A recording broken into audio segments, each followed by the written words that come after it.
Welcome to our channel columns collection. आज की इस वीडियो में हम अयाज अमीर साहब का जो कॉलम आपके सामने पेश करेंगे उसका उन्वान है जब सूरज ढलने को हो। इतनी बार देख चुके हैं कि जब इक़्तिदार और ताकत का सूरज ग़रूब होने लगे तो हालात पर गिरफ्त नहीं रहती। बामे अरूज पर अयूब खान थे तो उनके सामने कोई चीज़ ठहरती नहीं थी। इक़्तिदार पर गिरफ्त ढीली पड़ी तो गली कूचों में उनके खिलाफ नारे लगने लगे, मिसालें देने लगे तो सफ़ा भर जाए। जनरल मुशर्रफ का किस्सा हमारे सामने है।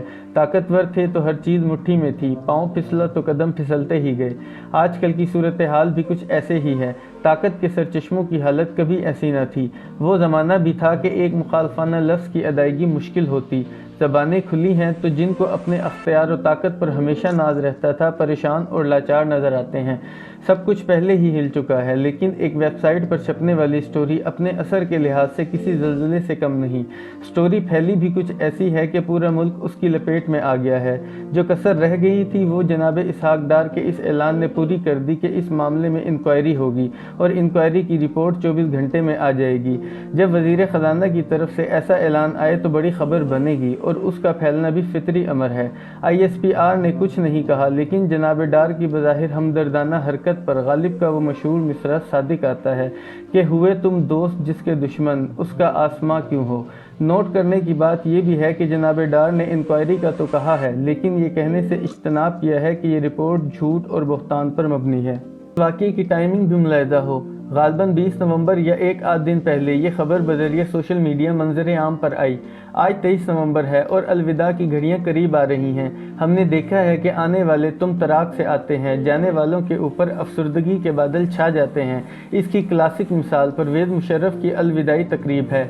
जनरल इशफाक परवेज़ कियानी जो कि नए आर्मी चीफ आ रहे थे, उनके चेहरे पर क्या इत्मीनान और एतमाद झलक रहा था और जाने वाले मुशर्रफ अफसरदगी में डूबे हुए लगते थे।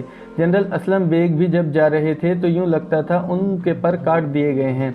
बस यूँ समझिए ये नशेबो फराज ज़िंदगी का हिस्सा हैं। अलविदा की घड़ियाँ करीब आ रही हों तो नफ्सियाती तौर पर कुछ करने की सलाहियत कम हो जाती है। ये भी याद रहे कि इंसान ने कुछ करना हो तो ख़ुद करना होता है, नहीं तो ये उम्मीद या तवक्को कि मेरा हिसाब आने वाले बराबर करेंगे, खाम ख्याली से ज़्यादा कुछ नहीं। बहरहाल इसमें ऊट पटांग किस्म के इल्ज़ामात नहीं लगाए गए। टैक्स रिटर्न्स के हवाले से हक़ाइक़ को सामने लाया गया है बग़ैर किसी तज़िये या कमेंट्री के, और जब हक़ाइक़ सामने हों तो कमेंट्री की क्या ज़रूरत रह जाती है। ज़ाहिर है ये सब हक़ाइक़ FBR के रिकॉर्ड में मौजूद होंगे, लेकिन इन्हें ढूंढना, जमा करना और फिर शाया करना ये बड़ी बात है। मुल्की हालात भी देखिए किस नाजुक मोड़ पर आए हुए हैं। हुकूमत करने वालों में या ताकत के सरचश्मों में एतमाद का फुकदान ना होता तो अहम इदारे में तकर्री का ऐलान अब तक हो चुका होता। चहमा गोइयाँ और अफवाह साज फैक्ट्रियाँ बंद हो जाती और कौम आगे को देखती। लेकिन क्या तमाशा इस मसले का बना दिया गया है। पूरी कौम इस तकर्री पर तबसरे फरमा रही है और मुबैना फैसला साजों को ज़रा भी ख्याल नहीं कि उनकी बेहिकमत रवैये से कैसा फजूल का समा पैदा हो चुका है। मसला ऐसा है कि इसमें एक पेचीदगी भी है। एक साहिब जिनका नाम तवातर से लिया जाता रहा है, बड़ी अलविदाई तकरीब से 2 दिन पहले अपनी मुद्दत पूरी कर रहे हैं। हमारे पास हक़ाइक़ नहीं है, लेकिन अफवाह साज फैक्ट्री में यह खबर गर्म थी कि शरीफ ज़ादे इनके हक़ में हैं, क्योंकि अमूमी तासुर यही है कि वो इमरान खान के ख़िलाफ़ हैं। मुलाहिज़ा हो कि कैसी गोलमोल बातें हो रही हैं, क्योंकि सीधी बात की जाए या नाम लिया जाए तो मुसीबत पड़ सकती है। टैक्स रिटर्न्स खुफिया रहें तो उनमें जो कुछ भी दर्ज है ठीक है, लेकिन कोई लाचार या गरीब कुछ कह दे तो क़यामत बर्पा हो सकती है। इस्लामी दुनिया की वाहिद एटमी ताकत के ये हालात हैं। मोहल्ले का चौकीदार चुनना हो तो ऐसी लामानी बातें सुनने को नहीं मिलती जो कि हमारे फैसला साजों की हिकमत और तदब्बुर के तुफैल इस बड़े ओहदे की तकर्री के बारे में सुन रहे हैं। फ़लाँ साहब फ़लाँ के तरफदार हैं, फ़लाँ का झुकाव फ़लाँ तरफ है और हम कहते हैं कि फ़ैसला मेरिट पर होगा। मेरिट की तफसील तो बयान हो चुकी है कि झुकाव यहाँ है या वहाँ। पाकिस्तान में आज का मेरिट का पैमाना ये है। ऊपर से इमरान खान है जो अपना साजो सामान और लाओ लश्कर रावलपिंडी ला रहे हैं ऐन उस वक्त जब फैसले की घड़ी सर पर होगी। सीधा साधा मेरिट पर फैसला हो तो कौन उंगली उठा सकता है, लेकिन थोड़ी सी भी इधर उधर की चीज़ हो तो इमरान खान तूफ़ान उठाने से बाज नहीं आएगा। मौजूदा बंदोबस्त वैसे ही हिचकोले खा रहा है।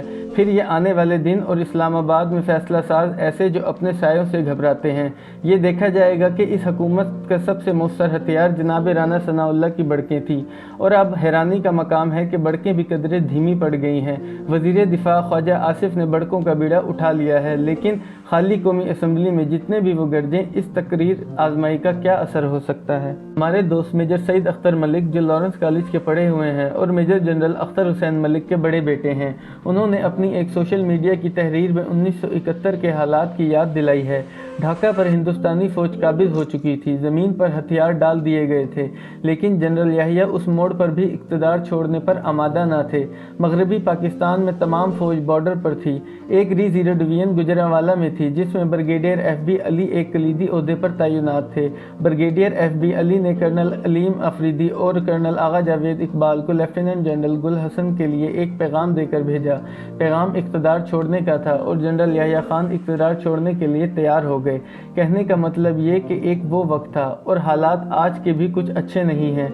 पूछना तो फिर बनता है कि इस मुल्क के साथ क्या हो रहा है, हम कहाँ पहुँच गए हैं और किन हाथों में ज़माम इक़्तिदार है। अब किस ज़माने में हम आ चुके हैं। माजी की खराबियाँ भी थीं, लेकिन ऐसी कहानियाँ कभी न सुनी थीं। आगे क्या होना है नहीं मालूम, लेकिन अपनी इज्तिमाई बेचारगी पर मातम करने को जी चाहता है।